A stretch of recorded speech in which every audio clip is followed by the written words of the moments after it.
Então, seja bem-vindo, voluntário e voluntária. Eu sou o Jota e você está no lugar errado. Esse é o canal Beatriz Está Viva, um canal dedicado a fazer teorias sobre desventuras em série, o que é uma péssima ideia. E hoje nós vamos falar a respeito de um assunto muito interessante. É a respeito do dossiê Snicket. Você deve se lembrar que o dossiê Snicket é um assunto recorrente na parte final de Desventuras em Série, pois os Baudelaire encontram a página 13 do dossiê Snicket. E a partir daí, começa-se a ter uma expectativa de que talvez um dos pais deles esteja vivo. Nós já falamos sobre isso neste canal algumas vezes, e você sabe que eu defendo a teoria de que Beatrice está viva, afinal de contas, esse é o nome desse canal. Mas Jota, você já falou sobre isso? Eu sei. Mas vamos falar a respeito de um assunto paralelo. O canal se chama Beatriz Está Viva porque essa é uma das várias teorias que eu já elaborei. Existem outras teorias que são diferentes da teoria que eu mesmo criei. Algumas pessoas até gostam mais dessas outras teorias do que da teoria de Beatriz Está Viva. E especialmente porque parece que fazem mais sentido, né? Mas então vamos falar a respeito de uma dessas teorias. E vamos entender quais são as evidências canônicas a respeito de quem é o verdadeiro sobrevivente a qual o dossiê Snicket faz referência. Então, Jota, então o sobrevivente não é Beatrice? Gente, talvez seja Beatrice, mas vamos ver que as evidências apontam de que é para uma outra pessoa, uma pessoa que provavelmente você ainda não tinha pensado. Então, o que é que tem na página 9 do dossiê Snicket? Para entender o que tem na página 9, primeiro a gente tem que entender bem duas coisas. O que de fato tem na página 13 e a segunda coisa, o que de fato é o dossiê Snicket. Vamos começar relembrando o que de fato tem na página 13 do dossiê Snicket.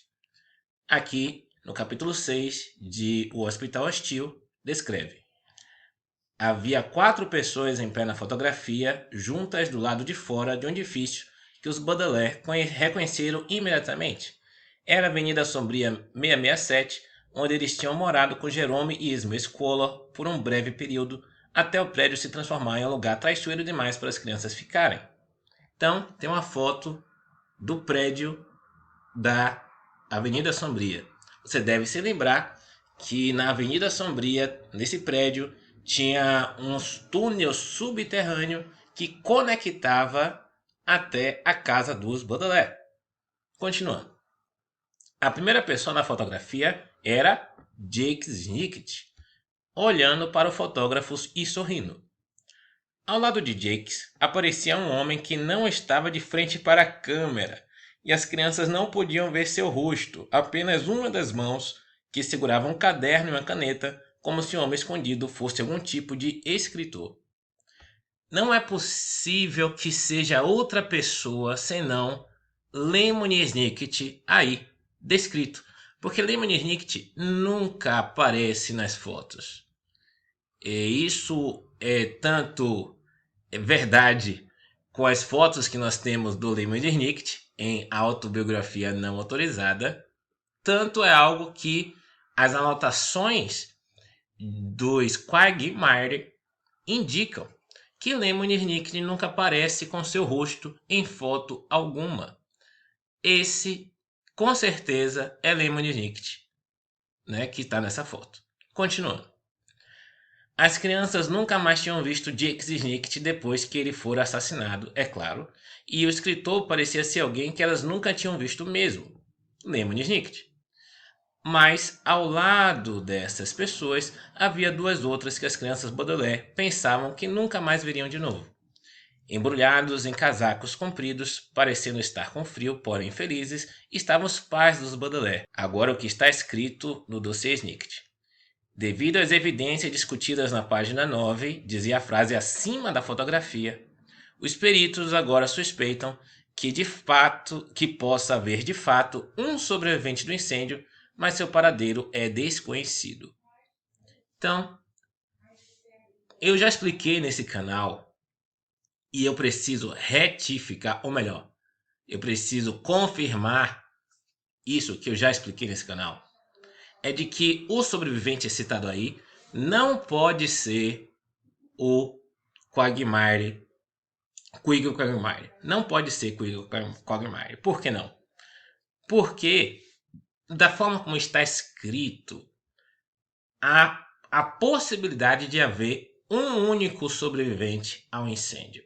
Aqui diz, né? Os peritos agora suspeitam que possa haver de fato um sobrevivente do incêndio, mas seu paradeiro é desconhecido.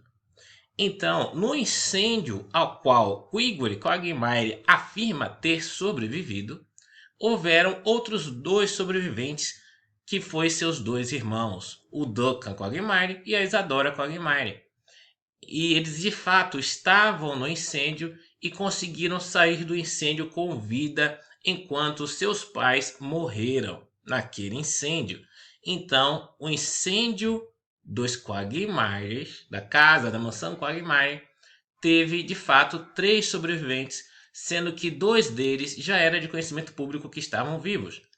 Então, o sobrevivente a qual se faz referência na página 13 não pode ser o Quiggory Quagmire. Deu para perceber, né? Deu para entender. O incêndio a qual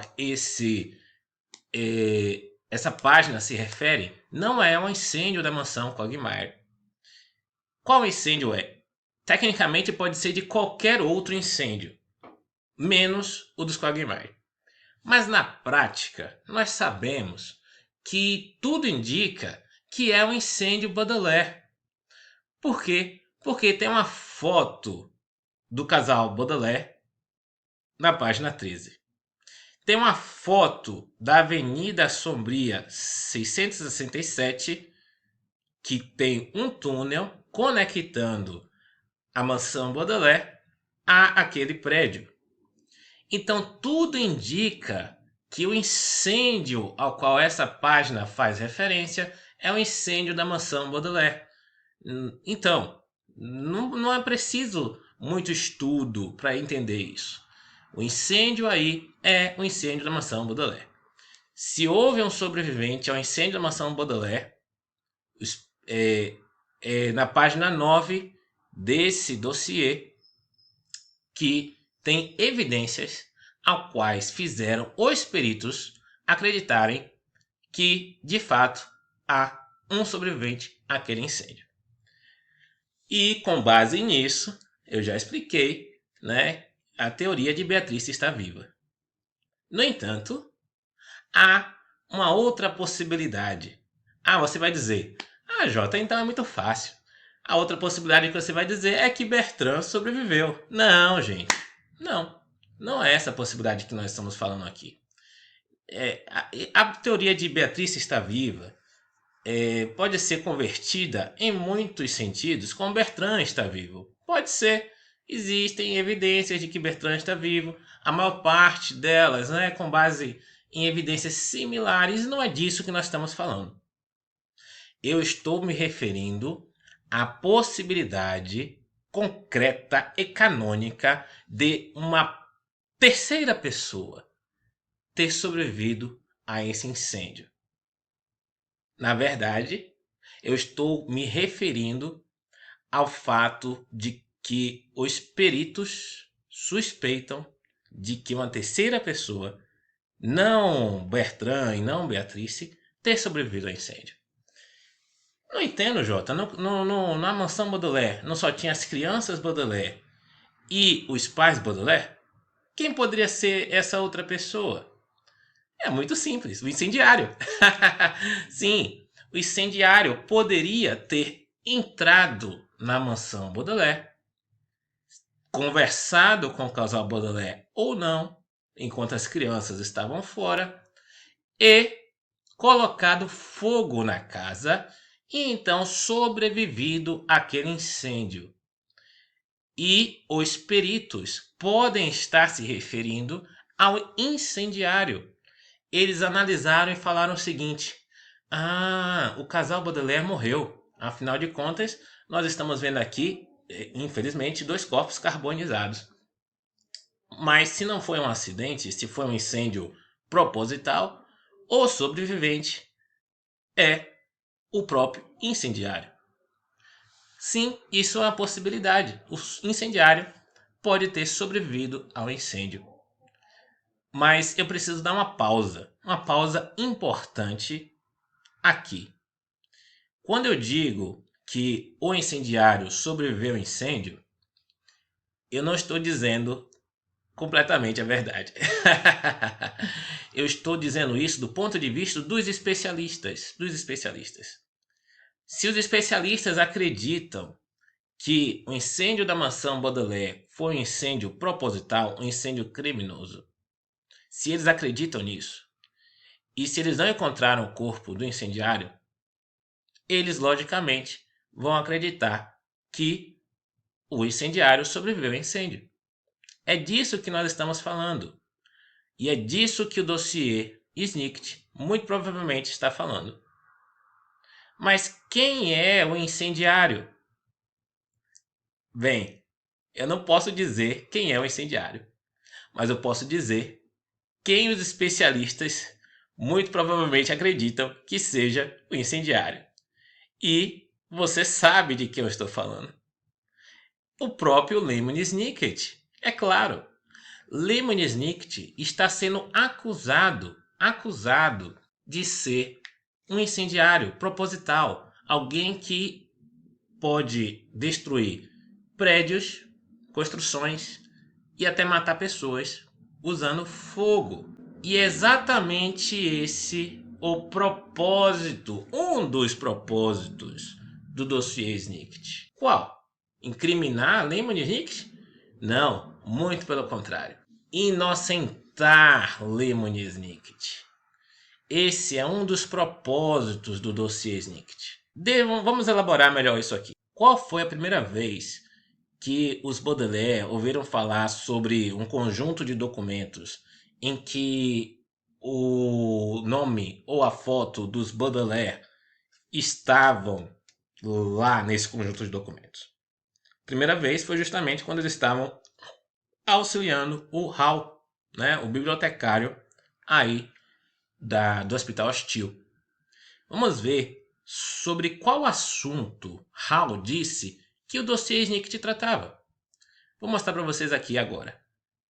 Final do capítulo 4 diz assim: Hall continua a mostrar o caminho para Sunny ao longo de mais um corredor de arquivos de aço, a fim de indicar onde os seus dentes poderiam ser úteis, e com isso a voz flutuava acima dos 2 Baudelaire mais velhos, como se ele estivesse falando em um intercomunicador.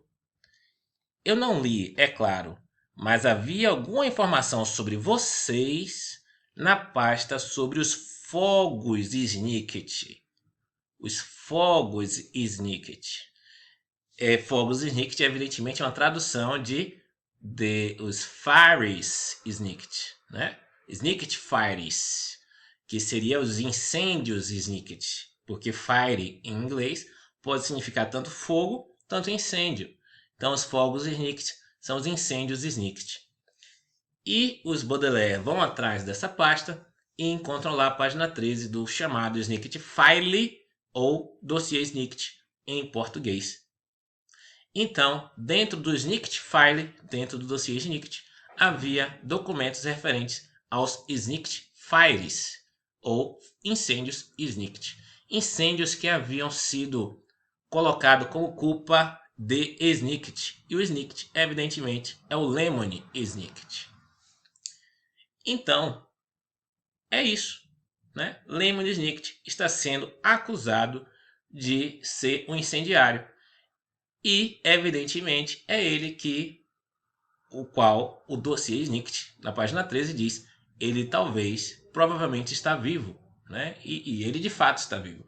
Ele sobreviveu. Na verdade, nós que sabemos informações adicionais, nós sabemos que o Lemony Snicket nem esteve lá durante o incêndio. Como assim? É aí que a teoria fica mais interessante.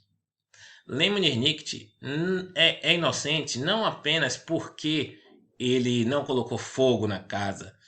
Ele não estava na casa quando ela começou a pegar fogo. Ele não estava lá. No entanto, enquanto a casa ainda estava pegando fogo, Lemony já sabia que ele seria acusado daquele incêndio. Como isso é possível? É dessa dedução, que nós conseguimos perceber o que há na página 9 do dossiê Snicket. Vou mostrar para você como é que Lemony já sabia que ele seria acusado do incêndio da mansão Baudelaire enquanto a casa ainda estava pegando fogo. Vamos ver isso aí na autobiografia não autorizada de Lemony Snicket. Então estamos no capítulo 11 da autobiografia não autorizada, chamado aí, né? Originalmente, os pais dos Baudelaire estão realmente mortos, mas que Lemony Snicket riscou e colocou por que tantas coisas terminam em fogo. E aí, vamos ver a carta que o Sr. Elkst enviou para Lemony Snicket. Quem é o Sr. Elkst? O Sr. Elkst é o artista que fez as ilustrações de Desventuras em Série. Então, o Lemony Snicket enviou o Sr. Elkst para a casa dos Baudelaire enquanto ela ainda estava pegando fogo. E vamos ver o que o Sr. Elkst escreveu para o Sr. Snicket, demonstrando que Snicket já sabia que ele seria culpado pelo aquele incêndio enquanto a casa estava pegando fogo. Olha o que ele escreveu. Caro Sr. Snicket, lamento muito relatar que cheguei tarde demais para fazer qualquer esboço que possa limpar seu nome ou fornecer qualquer informação sobre o sobrevivente ou sobreviventes que o senhor pense existir. Então note, com qual objetivo o Sr. Elkst foi enviado por Lemony Snicket para a mansão Baudelaire enquanto pegava fogo? Foi porque Lemony pediu ao Sr. Elkst para ajudá-lo a limpar o nome dele. Também ajudar a encontrar informações sobre qualquer possível sobrevivente, que poderia ser Beatrice, poderia ser Bertrand, poderia ser ambos, e quem sabe Lemony estava se referindo até às crianças, porque nessa hora Lemony não sabia o que tinha acontecido com as crianças ainda. Então, continuando. Quando o corpo de bombeiros oficial me permitiu ver o cenário, o edifício já estava quase destruído. Quase destruído. Isso quer dizer que a mansão ainda estava pegando fogo quando o Sr. Elkst chegou lá. Tentei sentar por um momento e desenhar alguns dos objetos espalhados pelo entulho. Uma garrafa de vidro, um pedaço de um piano de cauda, alguns pedaços carbonizados de madeira verde, resto de um jogo de chá, mas fui engolfado pela fumaça e tive de atravessar a rua, onde fiz o desenho anexo. Que desenho é esse? É esse aqui. Você vai ver que essa é a mesma ilustração que se encontra no capítulo 1 de Um Mau Começo. É a ilustração feita pelo Sr. Elkst. Ele desenhou isso aqui vendo a mansão pegar no fogo. Ele desenhou isso aqui um pouco depois de chegar lá, pedir autorização para chegar perto, não conseguiu essa autorização, ele voltou e desenhou o que estava vendo. Então a mansão estava pegando fogo ainda quando o Sr. Elkst chegou lá. Isso quer dizer que, enquanto a mansão começou a pegar fogo, Lemony já sabia que ele seria culpado por aquilo ali. Mas como isso é possível, né? Como isso é possível? Daqui a pouco eu chego lá. Continua. O Pudonô Diário nunca me pareceu confiável e estremeço só de pensar como eles irão relatar essa terrível tragédia. Jamais acreditarei nas histórias que li a seu respeito, Sr. Snicket, nem em relação ao caso Quagmire, nem a qualquer outro. Aguardo ansiosamente por nosso encontro para discutir como minhas habilidades ilustrativas poderiam ser de utilidade para levar a verdade ao grande público. Então o interesse do Sr. Elkst, a princípio, era ajudar a inocentar Lemony. Nos vemos no corajoso sodalício campestre pecuário. Tantas histórias terminam em fogo, Sr. Snicket, e esperamos que essa termine de modo diferente. Então foi isso.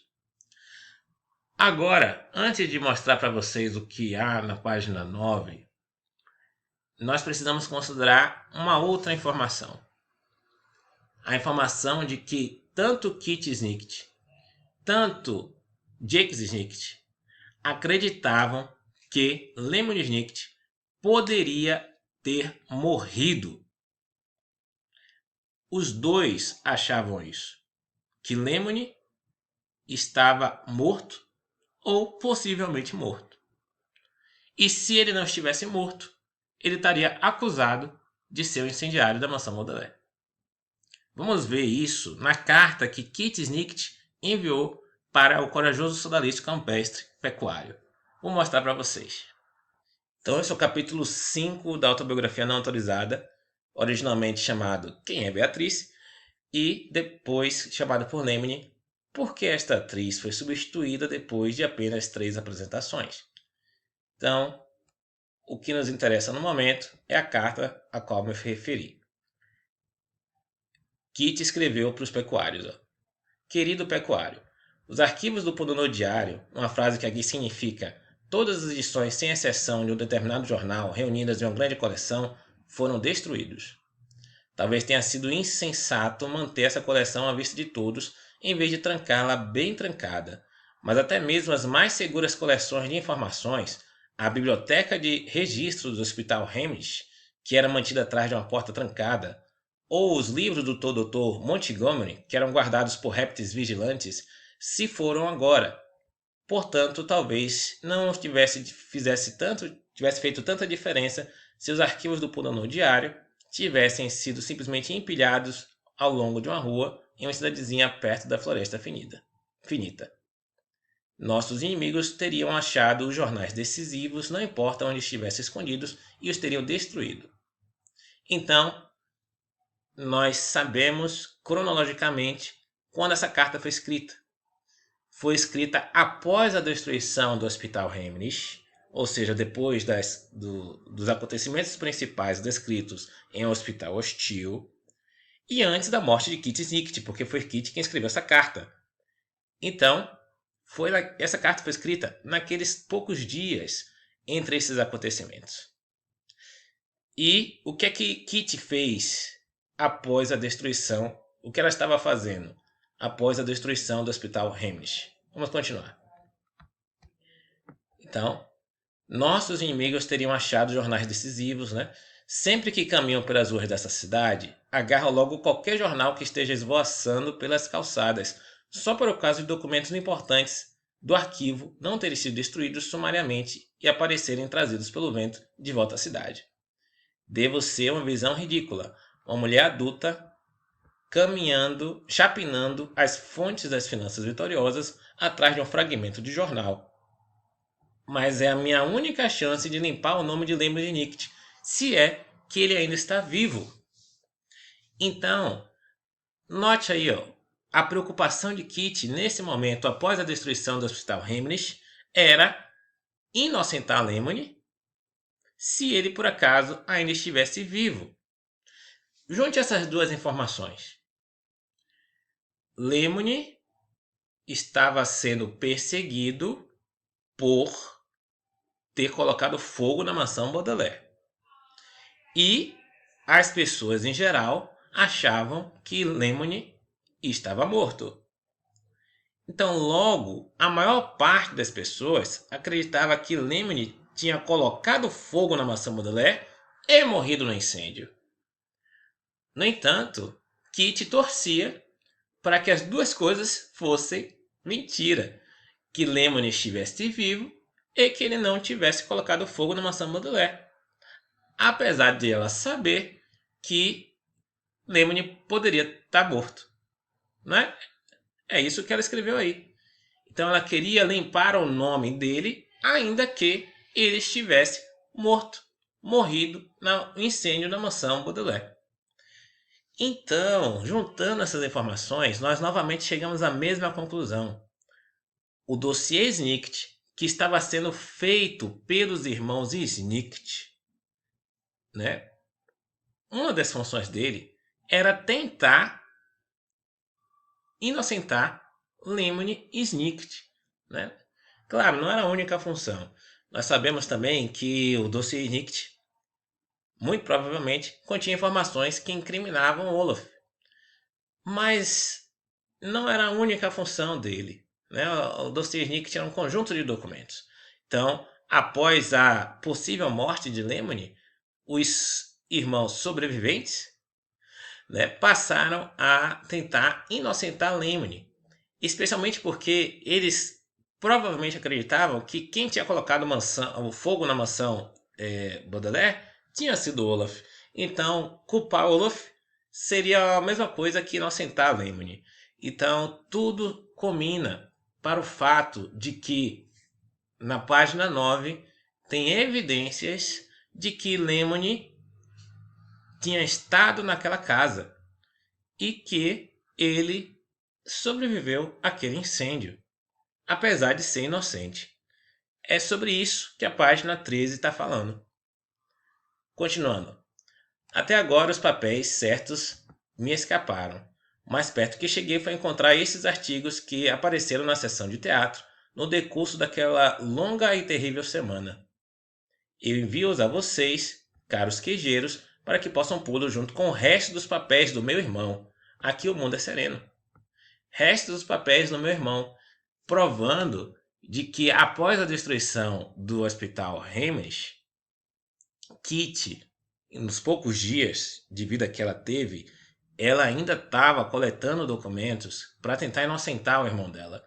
Então, é isso, né? É isso. O dossiê Snicket, na página 9, tem algum documento, porque é um conjunto de documentos, algum documento que indica que Lemony esteve naquela casa e que provavelmente, né, saiu de lá vivo, né?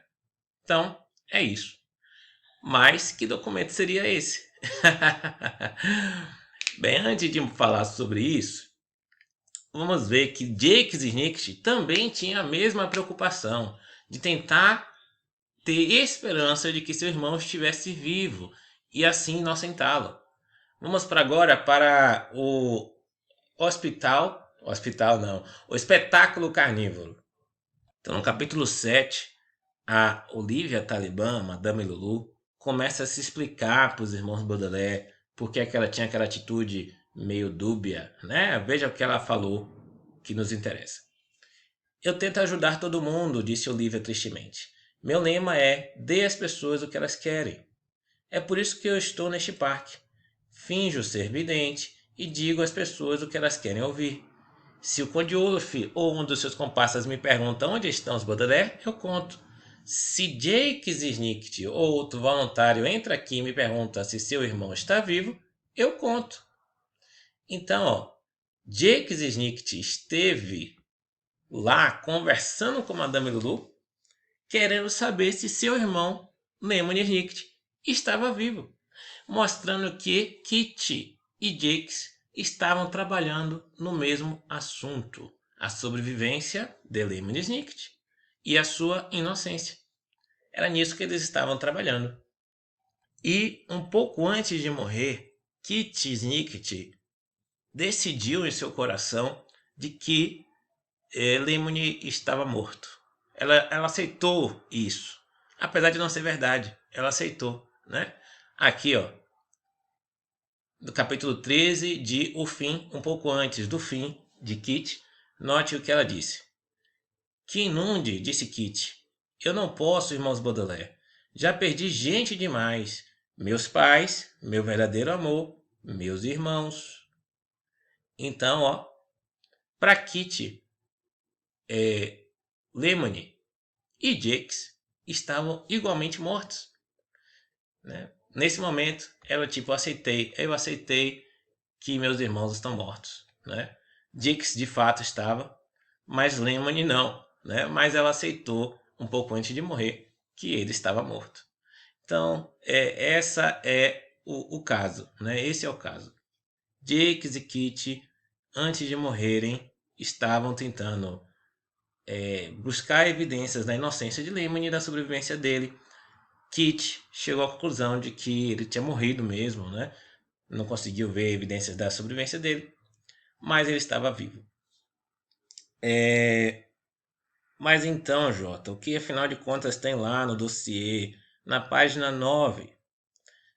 Para conseguir termos acesso a essa informação, nós precisamos recorrer às notas de The Bad Begin, The Rare Edition, né? Eu já recorri aqui algumas vezes a esse livro, uma edição errara do, do livro O Mal Começo, que tem, né, notas de Lemony-Snicket, né, notas adicionais. Então tem uma nota especialmente significativa que mostra algo importante sobre o que aconteceu no dia do incêndio da mansão Baudelaire. Eu vou ler para vocês. Então, aqui na edição rara, no capítulo 1, né, nós temos essa nota que eu vou seguir. É a primeira nota do livro. Né? Os três Baudelaire, viveu com seus pais. E aí, note a nota do Lemony. Em inglês, diz, traduzindo: naquela ocasião em particular, os pais Baudelaire não apenas deram permissão, mas encorajaram eles, as crianças, a deixarem a casa, já que os adultos tinham assuntos urgentes para tratar. Esses assuntos foram postergados indefinitivamente devido à morte. Além disso, o trolley, né, a van que eles pegaram, né, não é nem van, né, é um bondinho, entrou em colapso e desde então seus restos foram reciclados para a fundação de um hotel. Então a parte que nos interessa é essa aqui, ó, a afirmação de que os adultos encorajaram as crianças a deixarem a casa. Por qual motivo? Eles tinham assuntos urgentes a tratar. A questão não é apenas o fato que isso aconteceu, mas como Lemony sabe que isso aconteceu.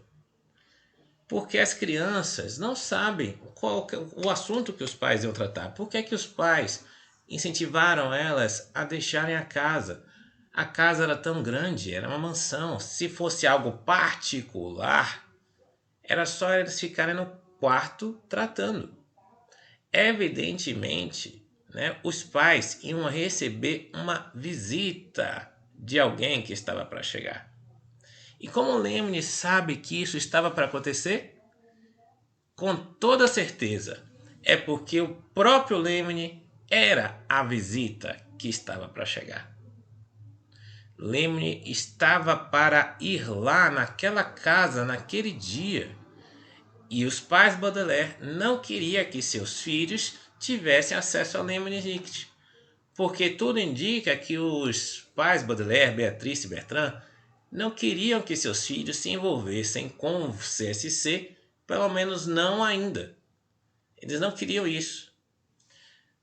Tanto não contaram informações sobre CSC para eles, não deixaram eles terem acesso a pessoas importantes de CSC, né? Só após a morte é que as crianças, né? Só após a morte dos pais, é que as crianças passaram a ir para pessoas que estavam envolvidas com o CSC de alguma forma. E além disso, os pais Baudelaire, de forma bem clara, né, deixaram expressa que a sua vontade de não permitir que as crianças se envolvessem com o CSC, porque as crianças já perguntaram uma vez que barulho é esse lá fora. E se eles quisessem que as crianças fossem levadas por CSC, eles tinham que responder nada. Mas de acordo com o fim, eles respondiam sempre o vento, mesmo em noites em que não tinha vento. Então, os pais Baudelaire não queriam que suas crianças se envolvessem com o CSC, pelo menos não ainda. Então, eles estavam para receber a visita de uma pessoa importante de CSC, que era Lemony-Snicket. De modo que os pais incentivaram as crianças a ir para fora de casa. Vão lá para a Praia de Sal, vão lá se divertir. Ó, vão mesmo, porque eles estavam para receber uma visita importante, a visita de Lemony Snicket, né? E aí tudo começa a fazer sentido. Muito provavelmente, Lemony Snicket havia enviado uma carta, avisando sobre a sua chegada, o dia, o horário, de modo que quando o dia e o horário chegou, os pais falaram para as crianças saírem de casa. Só que Lemony Snicket tem a idiosincrasia de se atrasar. Lemony sempre se atrasa para os seus compromissos. E ele se atrasou para esse compromisso também. E aí o incêndio se iniciou. Seja lá como aquele incêndio tenha se iniciado, seja o Olaf que colocou fogo na casa, que eu acredito que não, seja a Esme que colocou fogo na casa, talvez, seja um simples acidente, o fogo não foi nem mesmo proposital, seja lá qual for o que aconteceu, Lemony, quando soube que o fogo começou, ele já sabia que existia uma grande probabilidade de acharem que foi ele o culpado por aquele incêndio. Por que ele achava isso? Porque havia uma carta que ele havia enviado para o casal Baudelaire, informando que ele iria para lá. Então ele pensou, se os especialistas, se a polícia, se qualquer pessoa encontra essa carta, vão achar que eu estive lá. E quando perceberem que o meu corpo não foi encontrado junto com, talvez, Beatrice Bertrand, que infelizmente acabam falecendo lá, eles vão achar que eu coloquei fogo na casa e fugi. Ou então que eu coloquei fogo na casa e morri e que meu corpo virou completamente cinzas. Seja lá como for, se acharem essa carta, vão achar que fui eu que coloquei fogo na casa. Então, Sr. Elkist, será que o senhor pode ir lá, por favor, verificar se existe qualquer evidência que possa ser usada para me inocentar? Sr. Elkist, verifique também, por favor, se há algum sobrevivente, ou quem sabe até sobreviventes. Mas quando o Sr. Elkist chegou lá, como a gente viu na carta, ele não foi muito de ajuda. Então, o que tem na página 9, muito provavelmente, é essa carta que Lemony Snicket enviou para o casal Baudelaire. A carta que indicava que ele iria para lá, né? Que ele iria para a mansão Baudelaire. E como o corpo dele não foi achado, as evidências apontam que é possível que haja mais um sobrevivente? Não, que haja um sobrevivente à mansão Baudelaire, que seria o suposto incendiário da mansão Baudelaire, que as evidências apontavam, né, que teria sido o Lemony Snicket, o incendiário. Então é isso. Ah, Jota, mas essa teoria não é tão excitante, tão interessante quanto a possibilidade de Beatrice ter sobrevivido? É, mas canonicamente, né, essa teoria é muito bem fundamentada, né? Provavelmente o dossiê Snicket se refira a Lemony Snicket quando fala a respeito de um possível sobrevivente da mansão Baudelaire, do incêndio da mansão Baudelaire. E é isso, né? Essa é a teoria mais fundamentada. Não é tão divertida, mas é o que deve ser, o que deve ter passado na mente de fato de Daniel Renda. Então, obrigado por ter escutado até aqui. Deixa aí seu like, se inscreva no canal, deixe seu comentário se você concorda ou discorda dessa teoria, explique seus motivos e assine o sininho aí, né? Clica aí no sininho, porque a qualquer hora pode surgir mais um vídeo desse canal e não tem periodicidade. Então espero que você possa me acompanhar no próximo vídeo também.